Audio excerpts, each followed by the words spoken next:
Buenas noches, amigos y amigas. Ya tenemos aquí en el estudio al cooperativista, abogado y publicista, Teddy Méndez. Con él vamos a abordar la importancia de la cooperativa en la República Dominicana, sus aportes a la economía, a la sociedad y sobre todo la necesidad de seguir profundizando en las cooperativas, tanto a nivel de producción agropecuaria, a nivel barrial, a nivel de producción diversa, porque es necesario lograr más bienestar para los dominicanos a través de ese esfuerzo conjunto que logran las cooperativas, a través de ese ahorro importante que logran las cooperativas. Por eso le pedimos que espere ahora en breve la participación de este importante especialista en cooperativas, abogado y publicista, Teddy Méndez.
Buenas noches. El COVID-19 sigue causando estragos en el mundo y en República Dominicana. Ya en el mes de enero de este año tuvimos aquí más de 200 fallecidos y todavía las camas, las UCI, están bastante llenas en nuestro país. Por eso queremos recomendarle a nuestros compatriotas, a los dominicanos, que guardemos el distanciamiento, que sigamos las normas, las reglas establecidas por las autoridades, que sepamos que grandes personalidades del mundo y de República Dominicana han sido afectados, han fallecido personas privilegiadas del primer mundo. Por eso el COVID no es un relajo. Le pedimos que nos sigamos cuidando, pues los fallecidos en este año 21 parece que van a ser muchos en el mundo y ojalá no lo sea en el país.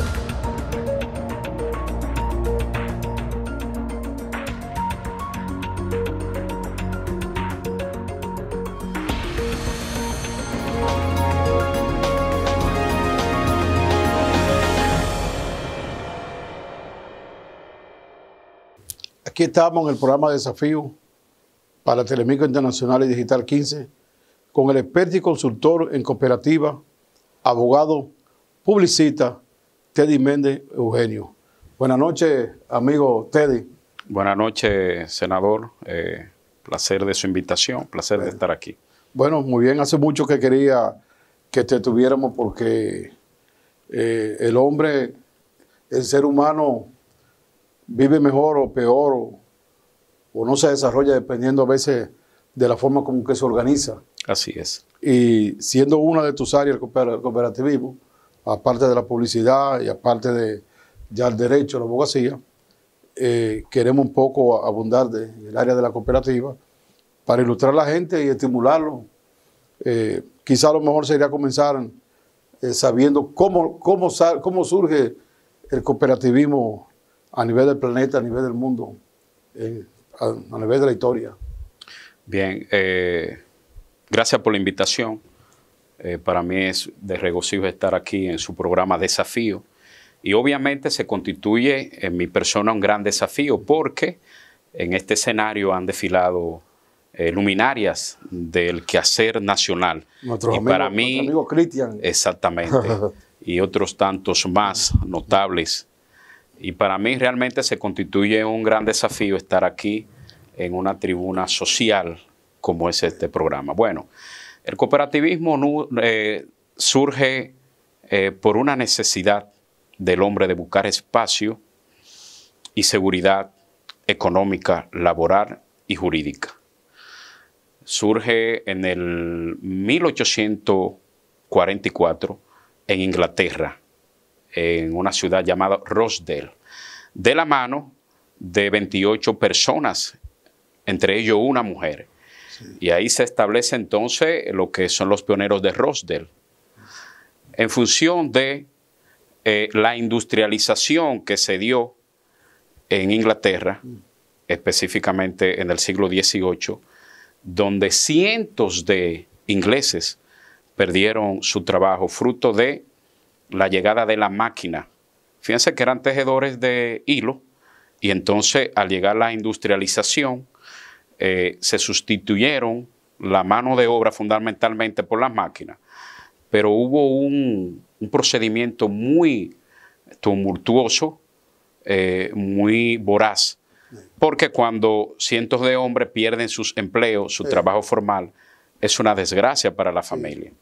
Comenzaron a hacer entonces atentados y hubo una época que se determinó así, donde habían los destructores de maquinaria, huelga, se fueron a la huelga, una huelga que duró alrededor de un año.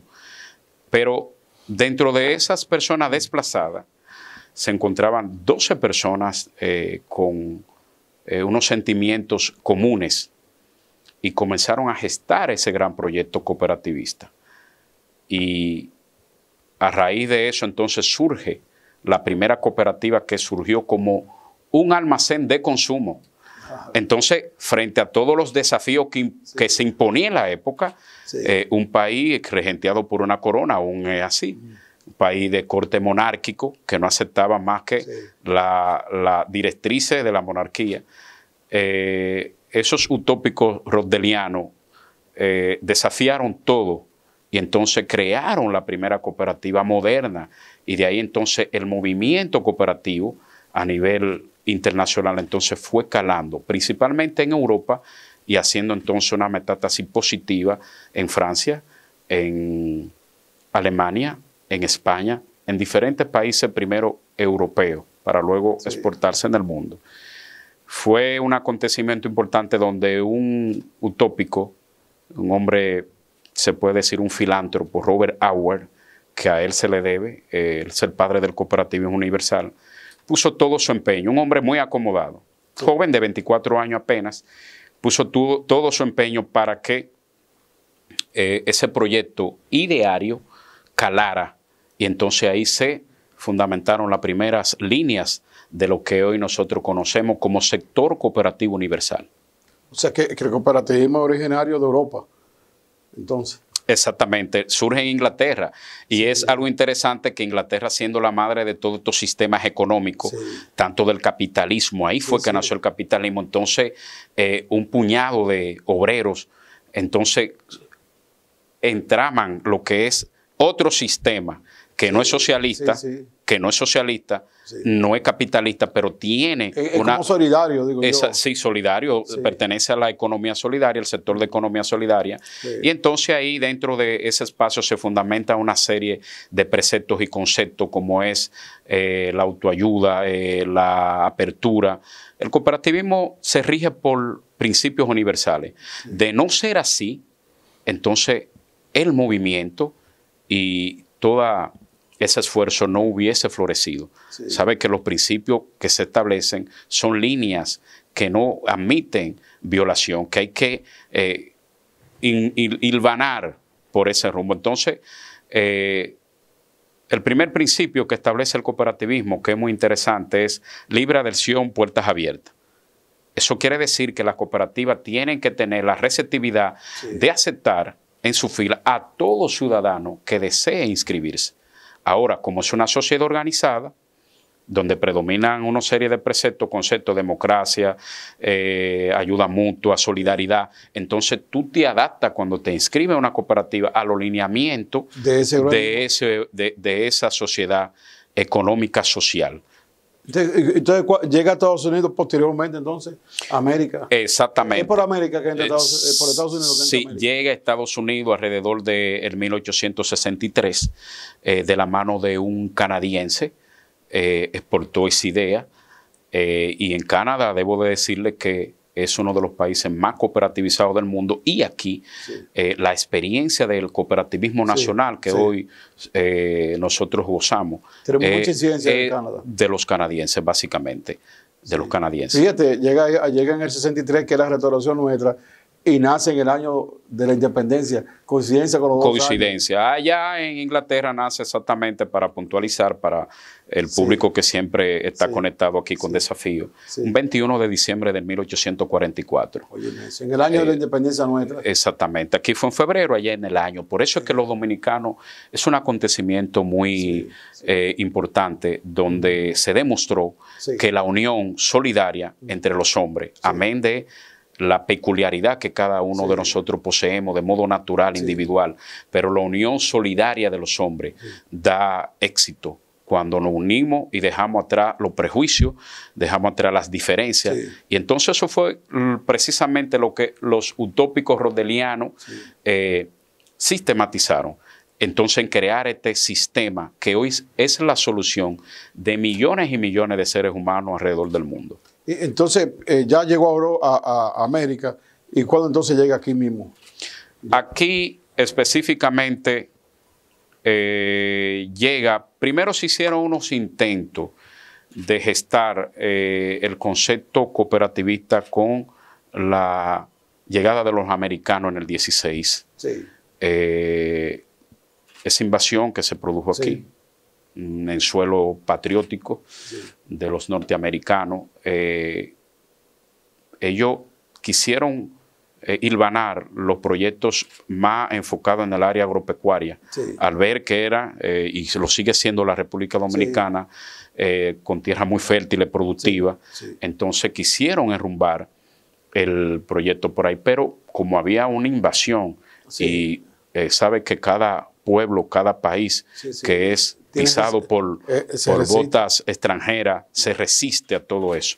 Entonces, la primera experiencia ya la comenzamos a ver en el 1937 de la mano de Monseñor Paolo Pittini. Y entonces Paolo Pittini es que trae al Pablo Steele, que es considerado el padre del cooperativismo nacional, de la orden de Escarboros, sacerdotes escarboros canadienses, por eso digo que tiene una gran incidencia canadiense. Y entonces el padre Pablo Steele comienza a diseminar esa doctrina y a formar cooperativas, no sin antes tener precisamente de esa propia orden la formación de la primera cooperativa en la República Dominicana en el 1946 por el padre Alfonso Cheff, que es la cooperativa de Mano Guayabo. Es un referente de desarrollo, la primera en el país. Es un referente de desarrollo, de bienestar y de solución, que de hecho el gerente general es de allá, de Elías Piña. ¿Verdad? Exactamente, ¿Cómo se llama? Apellido Ubrí. Ubrí. Esa es la gente al lado del cementerio, por ahí que están todos exactamente. Tú sabes que Monseñor Pittini fue una persona de mucha visión. Él trajo también la congregación salesiana, que es la congregación más grande en el mundo. Y ahí están toda esta gente de ITESA, lo de la Vega. Bueno, en estos momentos los salesianos tienen 30,000 estudiantes en sus escuelas, ahora mismo. Así es. Sí. Y entonces es a Mano Guayabo. ¿Que eso pertenecía? ¿A qué pertenecía San Cristóbal? No, precisamente aquí al Distrito Nacional. Y de ahí entonces se va replicando esa experiencia. ¿Y esa cooperativa de qué tipo es? Es una cooperativa de ahorro, crédito y servicio múltiple. Anda alrededor de, tiene que tener 10,000 y pico de socios y un capital no tan amplio, pero sí dentro de, porque es una cooperativa, debo de decirlo, con un sentimiento muy doctrinario, muy... Y bueno, entonces el cooperativismo entonces comienza y surge ahí. Entonces se crea la de Don Bosco. Se crea entonces cooperativa en la zona de la línea noroeste, Montecristi, por ahí, entonces se disemina. ¿Trujillo permitió el cooperativismo? Bueno, ¿O se hizo el chivo loco, digo yo, no sé? Bueno, en sus inicios inclusive se promulgó en la era de Trujillo una ley de cooperativas. Trujillo en sus inicios quiso fomentar, pero cuando vio entonces el avance económico que tenían las cooperativas, la independencia, entonces sabe que todo régimen dictatorial ve todo y la sociedad en su conjunto y su contexto como una amenaza.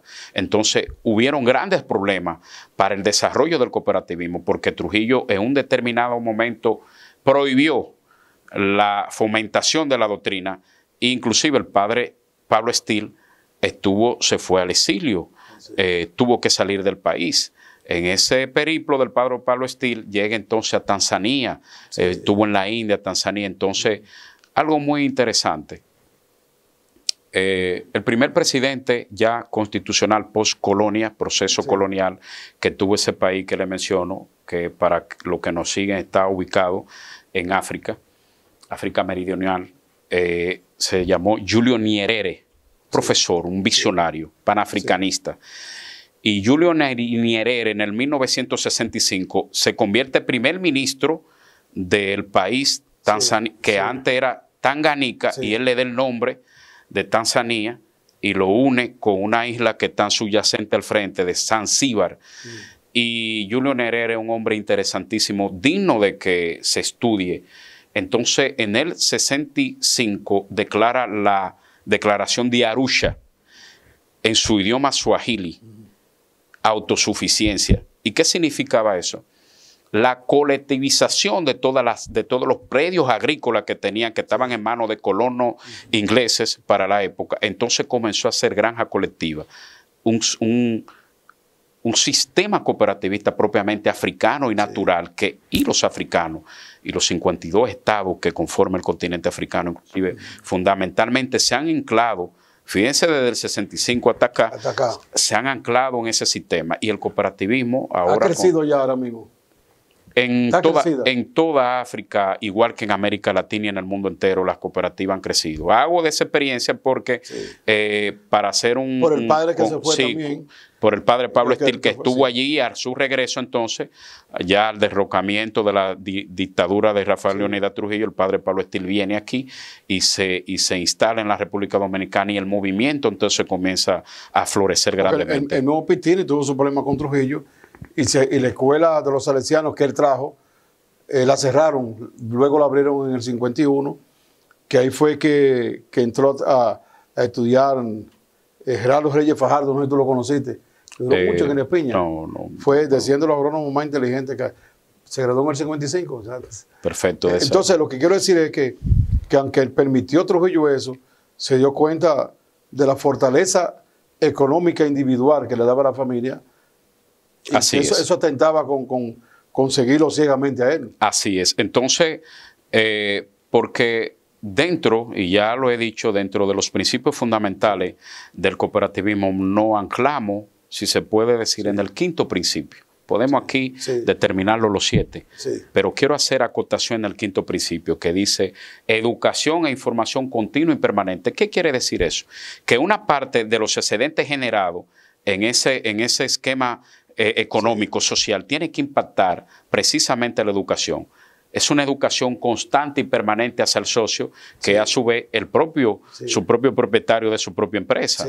Entonces, cuando se lleva educación, se lleva la esperanza y la luz a los seres humanos. Entonces ya tú no actúas de modo como autómata, lo que yo te diga, sino que tú tienes la capacidad de discernir y de diferenciar y de hacerte una idea, un criterio propio de cómo andan las cosas. No, y que le da, como tú decías al principio, en cierta manera la independencia económica. Exacto. Que eso le da. Bueno, con tu permiso, vamos aquí a una pausa para continuar conversando con el experto, consultor jurídico en cooperativa, abogado, publicista, el licenciado Teddy Méndez, Eugenio, con quien estamos hablando fundamentalmente del área de la cooperativa que hemos tenido interés en que ese tema se desarrolle y sirva de ejemplo para el país. Vamos a una pausa aquí en el programa Desafío.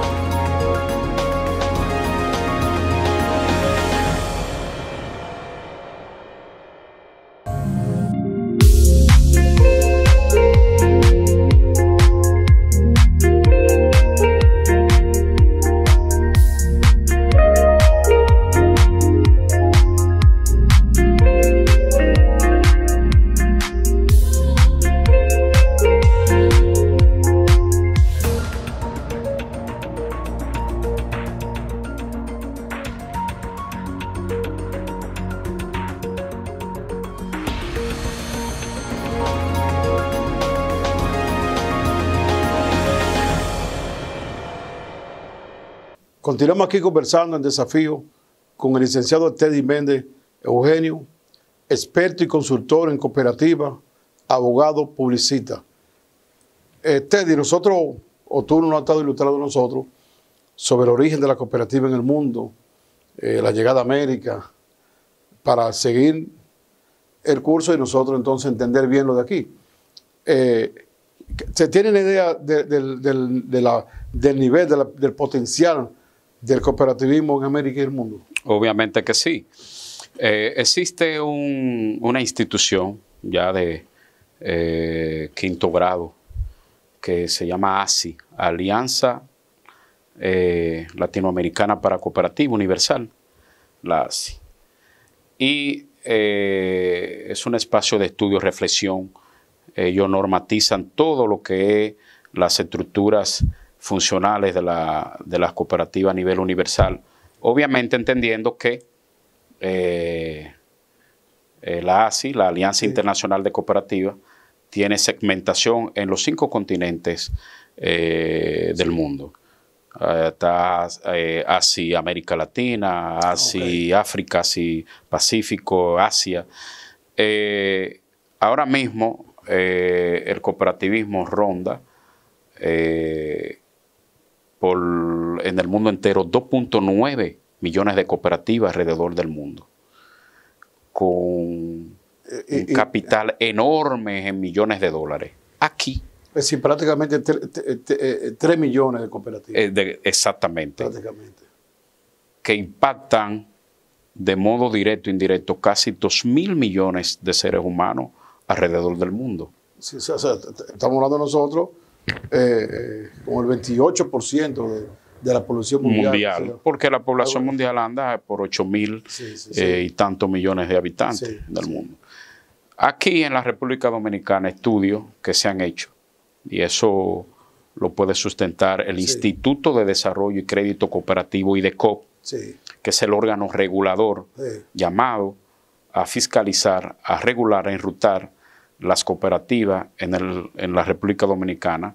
Aquí alrededor, y también el CONACO, que es el Consejo Nacional de Cooperativas, que es un organismo de integración del sector, viven haciendo estudios, tanto de impacto económico, social y estadístico. Y nosotros ahora mismo tenemos alrededor de 1.045 cooperativas activas, segmentadas en cooperativas de ahorros y crédito, que andan por las 300 y tantas.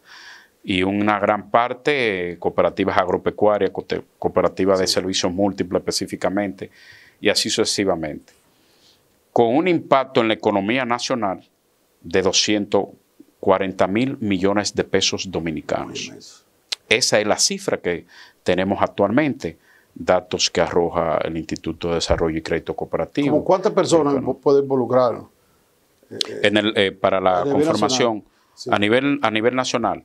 Bueno, las cooperativas ahora mismo están impactando una gran cuantía de dominicanos. Podemos hablar de 1,5 millones o más quizá de impacto directo y de modo indirecto. Y de familia quizá, que también se multiplica. Exactamente. El impacto.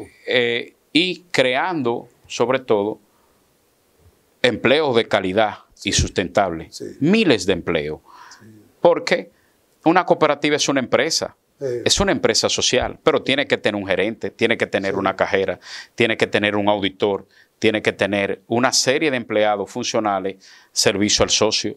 Entonces, son empleos Y cuando se con mueve, dignidad. Y si es por ejemplo, una agrícola que va a vender productos, ya ahí tiene el camionero, ya ahí tiene que... O sea, Porque las cooperativas nacen exactamente para quebrar la intermediación. La intermediación, fíjese que primero es un negocio entre los socios y donde se busca una serie de condiciones favorables al socio, donde se establece el precio justo, el interés a pagar justo, que no puede conferirse más allá de lo que dicta la ley 127-64, que es la ley que rige la cooperativa en la República Dominicana. Y aparte, que es la parte más interesante de esto, que es uno de los sistemas más puros en su esencia que ha cobijado la humanidad, porque nosotros teniendo diferencias conceptuales, diferencias políticas, diferencias, no, eso está suprimido y relegado a un segundo plano. Entonces entramos en el amor mutuo, en la cooperación, agarrarnos de la mano y caminar hacia objetivos fundamentales específicos. Entonces, es una experiencia inclusive que entra una serie de aspectos tan nodales como la antropología, la sociología, la psicología, porque somos diferentes personas que nos unimos en un bien común para tirar una empresa social de capital común, de capital aportativo. Por eso fíjese que en ese espacio se le confiere, y eso es una doctrina de los utópicos rodelianos, que lo genial, que lo concibieron, y por eso es el sustento. Un hombre, un voto. No importa el dinero que tú tengas ahí. No, un voto. Tú tienes voz y voto como socio. Y tienes el derecho de elegir y de ser elegido. Esa es la gran ventaja. Yo suelo escribir un artículo para El Cooperador. Es el periódico de difusión del CONACO. Y ahora, con el nuevo cambio de gobierno que se sustentó, sabe que hay una Federación de Cooperativas Gubernamentales que la dirige, me parece que el presidente de la Cooperativa de Aduanas. Y entonces ahí yo sustentaba claramente que, como obviamente hay un cambio de gobierno y las cooperativas del sector gubernamental están básicamente enrutadas, dirigidas por empleados públicos, va a haber una gran salida, un cambio. Entonces creamos una serie de mecanismos ahí para poder sustentar, o propusimos, mejor dicho, y esos escritos ahí yo los sustento, para poder sustentar primero la gobernabilidad en las cooperativas, la economía, el aparato económico que siga dando servicio y que empate la esencia que busca este sector, que es lo social, el bienestar social de sus socios. Entonces, ¿qué dijimos en esa ocasión? Bueno, como todo está anclado en la ley, y lo que es de ley no tiene espacio a la imaginación, sino a la aplicación exactamente, como lo establece en la norma. Usted fue legislador, sabe que el hacedor de leyes conoce lo que hay que someterse al imperio de la ley. Dicen los franceses que la ley es dura, pero es la ley. Y como esas asambleas generales hechas en cada cooperativa te reviste de ley para ir a un órgano funcional dentro de la estructura orgánica y de dirección de la cooperativa, tú tienes que agotar tu periodo, nadie puede sustituirte, pero si te cancelan de la institución, si tú eres presidente de una cooperativa, no eres miembro de la cooperativa, debe de dejar. Entonces, ¿qué nosotros dijimos? ¿Qué se hace ahí, entonces entran los suplentes, porque cada consejero tiene un suplente que quedó una cuantía menor de votos en esa asamblea, registrado, avalado en IDECO, supervisado por los fiscalizadores que manda IDECO, los técnicos, para verificar y darle sustento de ley a esas asambleas. Entonces, la propuesta que hicimos en esa ocasión, a raíz del cambio de gobierno, es que la cooperativa en la parte estructural económica operen con sus gerentes, los gerentes que son empleados de la cooperativa, ¿verdad? Son empleados que los consejos...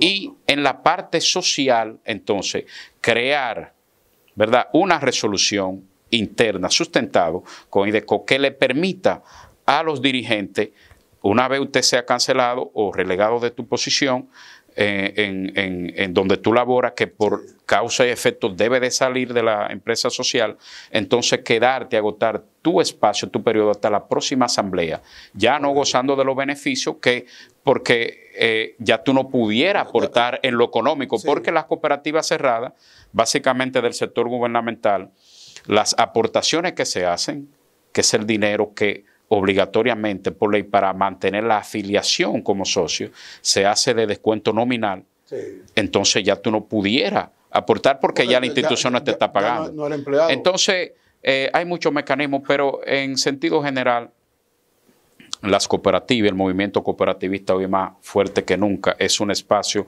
es una realidad de soluciones para los dominicanos y para el sistema económico universal. Tú sabes, Teddy, que los años que yo comencé a trabajar como agrónomo, ya prácticamente en el gobierno de Antonio Guzmán, llegó, diría yo, una fiebre de cooperativa porque las asociaciones se reunían mucho.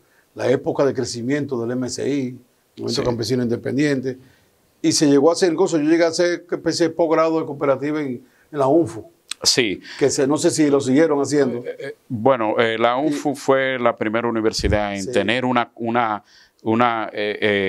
materia, la carrera de cooperativismo. Lamentablemente, y eso es un llamado realmente que yo le hago a los principales actores del sector cooperativo nacional, que se debe de dotar este país de una universidad, especialmente una universidad cooperativista, tal como lo tiene Cuba, Costa Rica, que tiene universidades donde se forma, donde usted va a estudiar ese precepto filosófico universal. Y como tú dices, no se trata de una cosa para inventar. El caso de lo que quiero decirte es que en esa época en agricultura nos formamos un grupo y nosotros comenzamos a transformar las asociaciones de productores, la que se podía, en cooperativa. Exacto. Entonces, ¿qué pasó con la parte de la reforma agraria? Que tratamos de hacer una parte asociativa con algunos elementos de cooperativismo. Un híbrido. Pero entonces, ¿qué pasa? Que algunos agricultores trabajaban más que otros. Y ahí viene el problema. Fulano no viene y vamos a tener lo mismo. Los mismos beneficios. Eso no se da a veces en la cooperativa, que hay unos que son más forjadores, se dedican más y es un problema, y otros menos. Bueno, el sistema cooperativo casi exacto, yo lo he determinado. ¿Qué pasa? Que si bien es cierto que los socios gozan de los beneficios y la riqueza que genera el esfuerzo económico individual, entonces al final de la distribución de excedentes, que es el mecanismo para otorgarte los beneficios de modo individual que tú has percibido, estableciéndose específicamente el esfuerzo en ese año de ejercicio fiscal que tú has hecho individualmente. Es decir, nosotros dos estamos en una cooperativa, usted es socio y yo también, pero yo hago más esfuerzo económico, ahorro más, tomo más préstamos, apoyo la cooperativa. Y entonces usted un socio pasivo que fue un día, se inscribió, puso un dinerito ahí y no pasó más. Al final, cuando pase la Asamblea General de Socios y o delegados, que ven entonces la distribución de excedentes, entonces a mí en lo económico debe de impactarme más. Correcto. ¿Por qué? Porque yo hice un esfuerzo, patrociné que mi empresa creciera. Todo lo que hice lo hice en función de mi cooperativa. Entonces ahí no puede haber quejas. No puede haber una queja porque precisamente... Si usted fue menos a trabajar en el caso de los campesinos, usted fue una vez a la semana, no puede querer igual. No puede querer un beneficio igual. Por eso entonces hay un principio muy esencial del cooperativismo. Y el cooperativismo como principios y valores que se llama de igualdad. ¿Y qué es igualdad? Es medirnos de una manera, básicamente, de una manera donde seamos justos en ese proceso de medición del esfuerzo que se ejerce en esa empresa social, que es de todo. Porque el hecho de yo aportar mínimo, poco o mucho, me confiere una categoría de propietario de la empresa. Lo que falta es entonces una constante educación y conciencia para decirle a cada socio que por más grande que ve esta cooperativa, que ahora ven que las cooperativas tienen unos edificios enormes y todo un aparataje, y eso es bueno porque eso es progreso. Pero aunque tú seas un socio mínimo, esa empresa es tuya. Está sustentado con tu esfuerzo, está sustentado con la participación tesonera que tú ejerces. Lo que hay que decirte que tienes que investigar, que tienes que entrar para que entre a los espacios de conducción, porque todos estamos llamados a conducir, a ser presidente, secretario de una cooperativa, tesorero, en fin, a ocupar las posiciones que allí en esos organismos estructurales internos de la cooperativa se establecen. No así en el sistema capitalista tradicional. ¿De qué manera usted puede llegar a ser un accionista de un banco? No puede, porque allí se mide la capacidad económica. Entonces las decisiones en esas juntas directivas de esas empresas económicas, la voz y la fortaleza la determina el accionista, el que tiene más dinero. Esa es la diferencia que existe premarcada en el sector cooperativo y los otros sectores económicos que existen en el mundo. Con tu experiencia, que yo sé que la has tenido asesorando y ayudando a muchas cooperativas públicas y privadas, si no estás viendo un grupo de productores, de empleados de una institución pública o privada, ¿qué ventajas se tiene estar en cooperativa? Yo sé, por ejemplo, que la unidad hace la fuerza para comprar cosas juntos, que estimula el ahorro. O sea, ¿cuáles son las virtudes para una persona, para una empresa, tener una cooperativa? Bueno, lo voy a explicar y es una pregunta que la veo de una manera llana para que lo que tu teleaudiencia, ¿verdad?, pueda ver. Y básicamente esas instituciones de orden público. El cooperativismo conceptualmente nació por personas depauperadas, desesperadas, del 1840, en buscar una solución económica. Entonces, bajo ese precepto de, fíjense que voy a citar y saliéndome y entrándome del tema, Bangladesh, país del sudeste asiático, donde hay un filántropo de nombre Mohamed Yunus. ¿Qué dice Mohamed Yunus? Que el crédito es más sustentable y hay más beneficio mientras más depauperado e infeliz es la persona que... Por eso él creó el Banco de los Pobres y una experiencia que ha calado. Los pobres pagan más. Pagan más. Entonces, una persona con un salario depresivo, y no es culpa de un gobierno, del gobierno actual, ni mucho menos, sino quizás sistémico, se asocia en una cooperativa. ¿Cuáles son los beneficios? Te ha dirigido instituciones. Sabe que cuando hay un problema social en un hogar, por ejemplo, para ponerlo de un empleado normal, para poner un conserje, que son las estructuras en las instituciones más desfavorecidas, pero de una importancia enorme.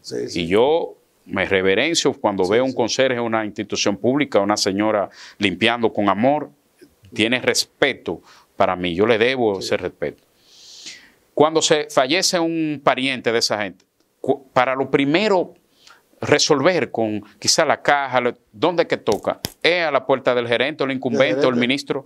Entonces una cooperativa y esos problemas sociales no existen. ¿Por qué? Porque ya el socio tiene una fortaleza y entonces en vez de ir a buscar una ayuda quizá económica, donde el gerente, donde el director, donde el ministro, entonces se va a su cooperativa, pero va con un derecho, va revestido de todo derecho, y entonces hay que abrirle las puertas, hay que atender ese problema nodal. Eso es una de las ventajas. Y ya no tiene esa mortificación. Esa mortificación, porque ahí existen una serie de capítulos y de programas, por ejemplo, como ayuda mutua. Y si quieren préstamo para mejorar su casita. Ahí vamos. Entonces, bueno. Beneficio. Bueno, tú eres empleado público, tú te inscribiste en la cooperativa de tu institución donde tú laboras y tú te andas cogiendo, como se dice popularmente, lucha un carrito público. Bueno, pero tú ya estás haciendo unos ahorros y esos ahorros entonces te indican que en un determinado momento tú calificas para un préstamo social dentro de la cooperativa. Y ese préstamo entonces te lleva a tu mejorar tu calidad y tu condición de vida. Esos son de los beneficios en lo económico. Pero en lo social hay una serie de beneficios muy enormes que lo vamos a tratar. Yo incluso vi en el caso de la CAS, esa central sindical que dije Gabriel del Río, que a raíz de la ley de seguridad social, ellos crearon una especie de medio cooperativa para aquellos trabajadores de ellos y que a veces estaban fuera, que no tenían trabajo, asociarlos por ahí y buscarlo. Lograron con el Consejo de la Seguridad que le permitiera a ese organismo de la casa, vamos a decir esa cooperativa, tener beneficios para sus asociados como trabajadores, pero que ya no estaban quizá en la empresa. Es decir, la cooperativa le sirvió como una base para tener la seguridad social. Así es, así es. De eso se trata. Las cooperativas son espacios donde la seguridad del individuo, del socio, está garantizada. Es el espíritu que se establece en estos espacios que primero es social y luego económico. Bueno, con tu permiso, vamos a una pausa para continuar aquí conversando con el licenciado Teddy Méndez, quien es experto, consultor en cooperativismo, es abogado, es publicista y como ustedes han visto, ya con una vasta experiencia en este caso del cooperativismo, que es el tema que estamos abordando. Vamos a una pausa.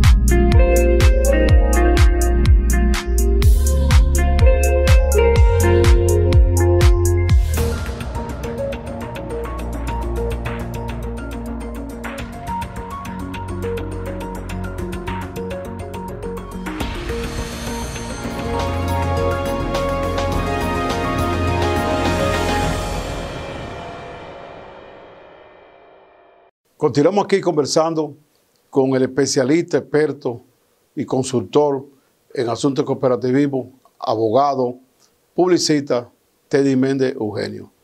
Teddy, yo escuchaba siempre en las declaraciones del gobierno pasado que cuando se hacían las visitas sorpresa siempre se hablaba de cooperativismo y con la cooperativa y que era mejor, incluso muchas asociaciones la transformaron, le hicieron su RNC. He escuchado ahora en el presente gobierno también con el tema de la cooperativa. En realidad los gobiernos le vienen dando apoyo a lo que son las cooperativas en el país.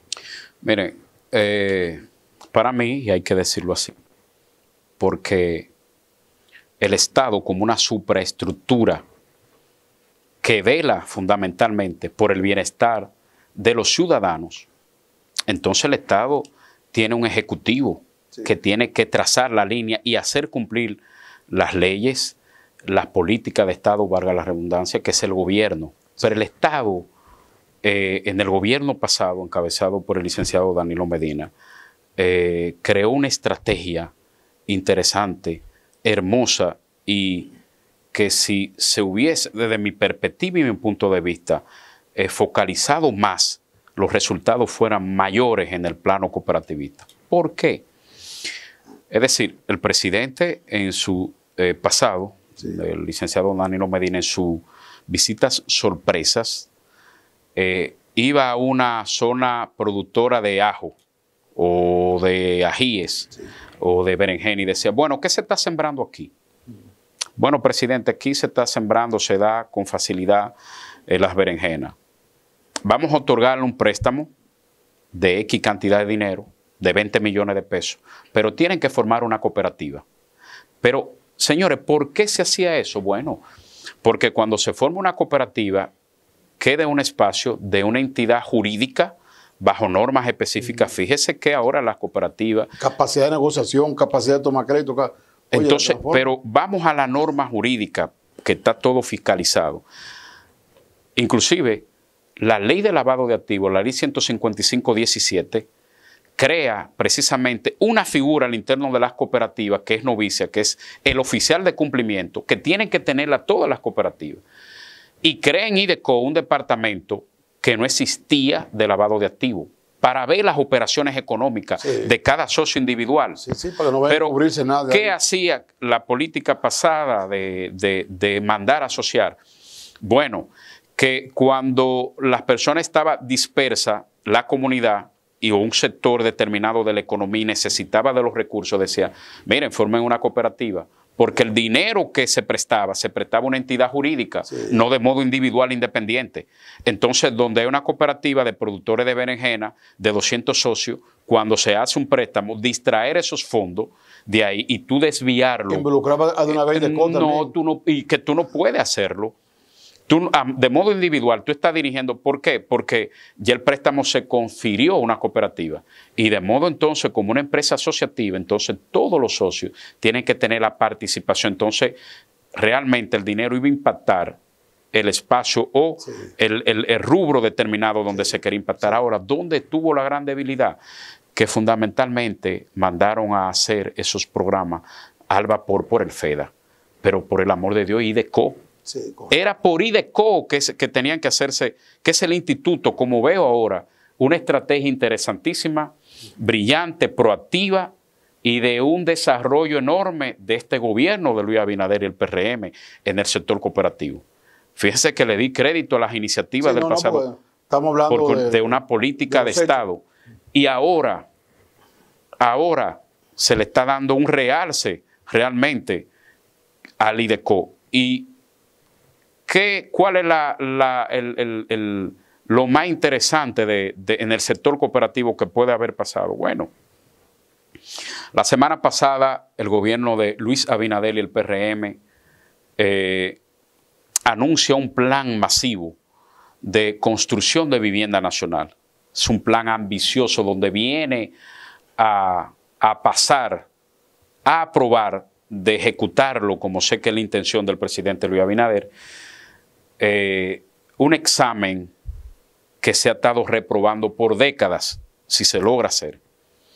Y el ministro de la Presidencia, Lisandro Macarrulla, sintetizó que ese plan denominado Vivienda Feliz y Familia Feliz, que en su etapa inicial va a llevar la solución en la primera etapa de 25.000 soluciones habitacionales renglonizado por el nivel de ingreso de la familia, que en el programa que se hilvanó se establece un monto de ingreso de la familia de 16.000 pesos, el mínimo, que con 800 pesos, más un bono que va a dar el gobierno, entonces tú puedes adquirir una vivienda para sustentar la dignidad de tu familia y de tu propio... Es un plan. ¿Y cómo eso se involucra en cooperativas? Entonces, el ministro de la Presidencia, Lisandro Macarrulla, dice que se van a sustentar en la cooperativa. Ahora, se habla de un bono inicial.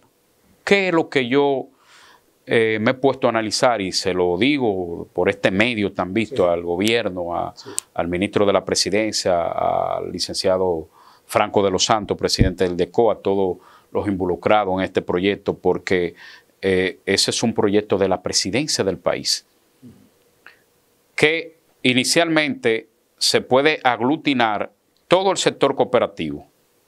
El sector cooperativo está dividido en 3 grandes espacios.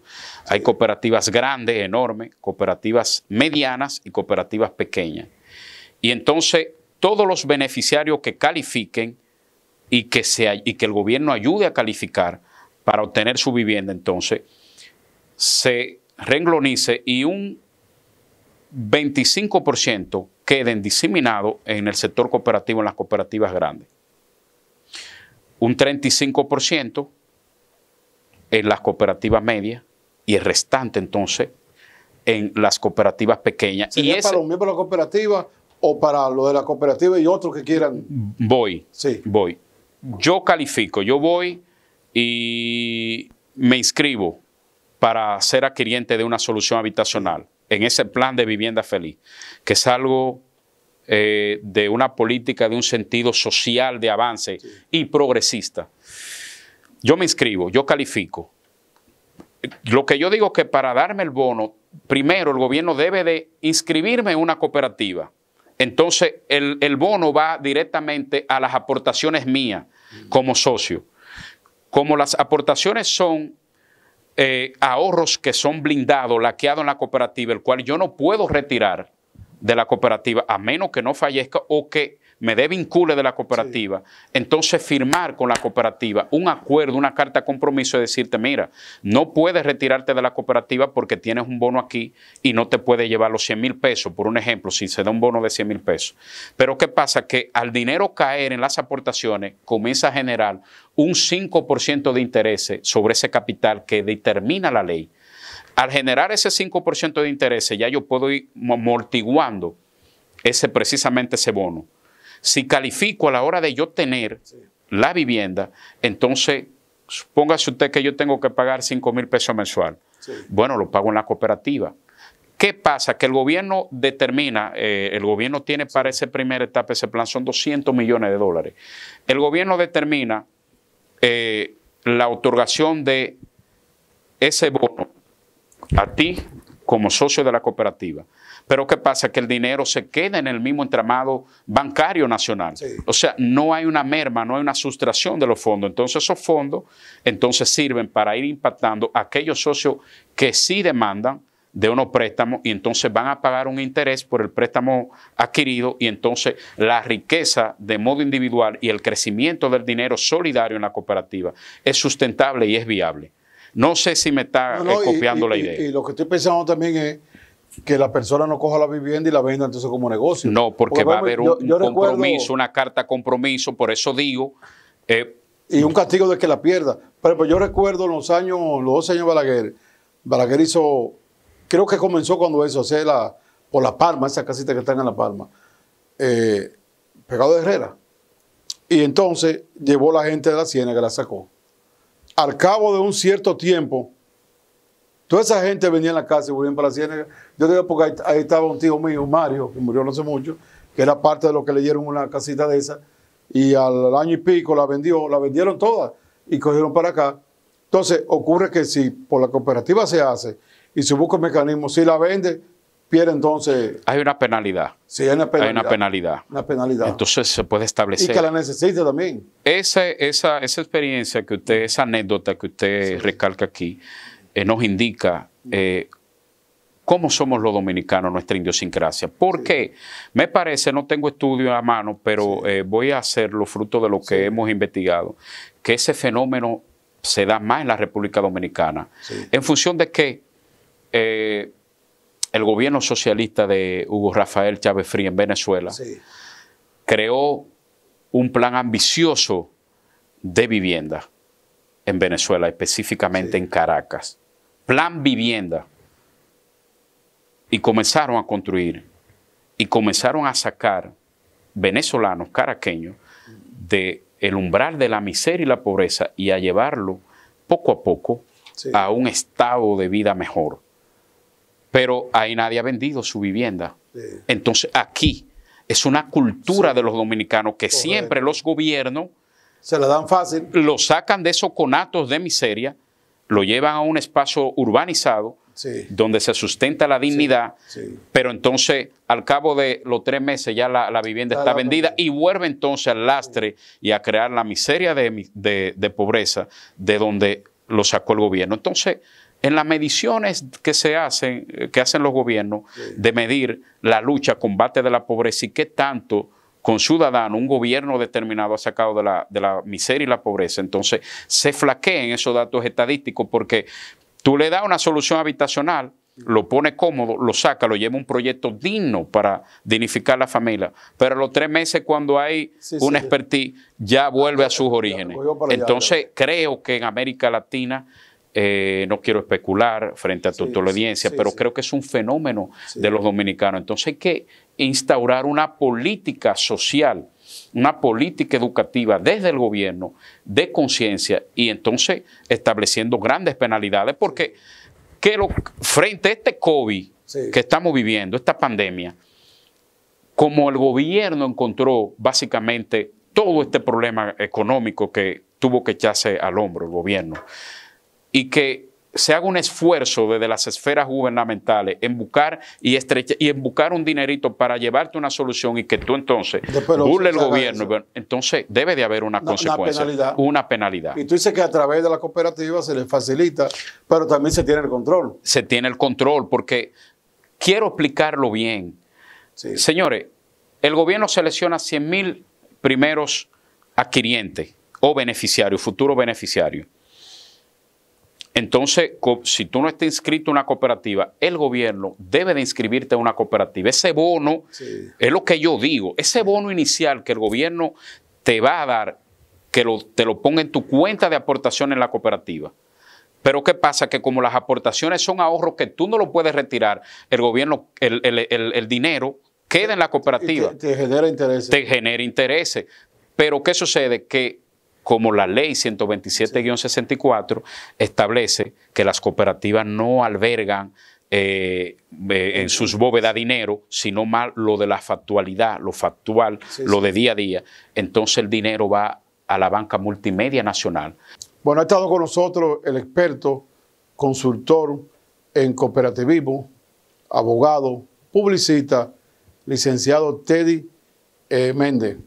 Teddy Méndez, como ustedes vieron, ya tiene una vasta experiencia en lo que son los manejos de las cooperativas, en lo que es el bienestar que provoca la cooperativa a la familia, a las personas individuales y a las colectividades. Y por tanto yo pienso, y me inscribo como él, a que el país, empresa privada, empresa pública, deben, los que no están, entender a eso. Yo le sugiero que el que tenga alguna opinión, que quiera algún cuestionamiento, alguna aclaración, o quiera abrir alguna cooperativa, fortalecerla, pienso que Teddy, que es consultor, puede ayudar a cualquiera de esas personas. Será entonces hasta mañana con otro programa de desafío, por aquí, por Digital 15 y Telemicro Internacional.